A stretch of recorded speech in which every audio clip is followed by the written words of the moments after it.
ഇറാനെക്കുറിച്ച് ഇന്ന് സംസാരിക്കുമ്പോൾ അതൊരു രാഷ്ട്രീയ തലക്കെട്ട് മാത്രമല്ല, ഒരു സാങ്കേതിക യാത്രയുടെ കഥ കൂടിയാണ്.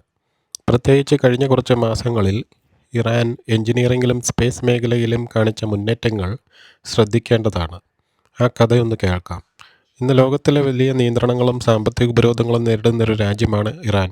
പക്ഷേ അതിനിടയിലും സ്വയം പര്യാപ്തത നേടുക എന്ന മനോഭാവത്തോടെ അവർ മുന്നോട്ട് പോവുകയാണ്. 2025 അവസാനം ഇറാൻ ഒരു വലിയ നേട്ടം കൈവരിച്ചു. ഒരേ സമയം 3 തദ്ദേശീയ ഉപഗ്രഹങ്ങളെ ബഹിരാകാശത്തിലേക്ക് വിജയകരമായി അയച്ചു. പായ, സഫർ-2, കൗസാർ എന്നീ ഉപഗ്രഹങ്ങൾ ഭൂമിയിലെ കൃഷി, പരിസ്ഥിതി, ദുരന്ത നിർമ്മാർജ്ജനം എന്നിവയ്ക്കായി ഉപയോഗിക്കുന്നതിനാണ് രൂപകൽപ്പന ചെയ്തത്. ഇത് അവരുടെ സ്പേസ് എഞ്ചിനീയറിംഗ് ശേഷിയുടെ വലിയ ഒരു തെളിവായിരുന്നു. അതോടെ കഥ തീരുന്നില്ല. 2026 ആരംഭത്തിൽ ജാം-1 എന്ന അവരുടെ ആദ്യ ജിയോ സ്റ്റേഷണറി കമ്മ്യൂണിക്കേഷൻ സാറ്റലൈറ്റ് കൂടി ഓർബിറ്റിലേക്ക് എത്തിച്ചു. ഇത് ബ്രോഡ്കാസ്റ്റിംഗ് ടെക്നോളജിയിൽ ഒരു വലിയ മുന്നേറ്റമാണ്. ഭാവിയിൽ ഇൻട്രാക്റ്റീവ് മീഡിയ സർവീസസ് വികസിപ്പിക്കാൻ ഇത് അടിത്തറയാകും. ഇതിനൊപ്പം സൊരയ്യ എന്ന സാറ്റലൈറ്റ് 750 കിലോമീറ്റർ ഉയരത്തിൽ ഓർബിറ്റിലേക്ക് എത്തിച്ചതും ഒരു റെക്കോർഡായി. ഇത് ഇറാൻ ഇന്നുവരെ നേടിയ ഏറ്റവും ഉയർന്ന ഓർബിറ്റ് നേട്ടമാണ്. ഇവിടെ ഏറ്റവും ശ്രദ്ധേയമായ കാര്യം, ഇറാൻ ഇനി ഒറ്റ സാറ്റലൈറ്റ് ലോഞ്ച് ചെയ്യുന്നതിൽ നിന്ന് മാറി സാറ്റലൈറ്റ് കോൺസ്റ്റലേഷൻ എന്ന വലിയ ആശയത്തിലേക്ക് കടക്കുകയാണ്. ഷഹീദ് സുലൈമാനി കോൺസ്റ്റലേഷൻ എന്ന പദ്ധതിയിൽ 20ലധികം സാറ്റലൈറ്റ്സ് ഉപയോഗിച്ച് LOT കമ്മ്യൂണിക്കേഷൻ സിസ്റ്റംസ് എന്നിവ ശക്തിപ്പെടുത്താനാണ് ലക്ഷ്യം. 2026 തന്നെ ഇതിൻ്റെ പ്രധാന ലോഞ്ച് ഘട്ടം ആരംഭിക്കാനാണ് പദ്ധതി. ഇതൊരു സാധാരണ കാര്യമല്ല. ഇത് സ്പേസ് ഇൻഫ്രാസ്ട്രക്ചർ നിർമ്മിക്കുന്നൊരു ലോങ് ടൈം വിഷൻ ആണ്.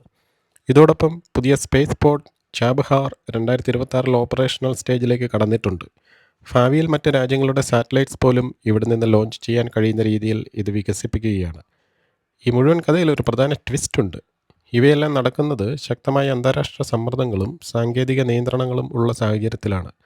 അതിനിടയിലും satellite design, manufacturing, launch capability എന്നിവയിൽ സ്വയം പര്യാപ്തത നേടാൻ ഇറാൻ ശ്രമിക്കുന്നുണ്ട്. ഇറാൻ്റെ സ്പേസ് ജേർണി ഒരു ടെക്നോളജി കഥ മാത്രമല്ല, അതൊരു സന്ദേശം കൂടിയാണ്. പരിധികളുണ്ടെങ്കിലും ശ്രമവും നിശ്ചയദാർഢ്യവും ഉണ്ടെങ്കിൽ മുന്നോട്ട് പോകാം എന്ന്.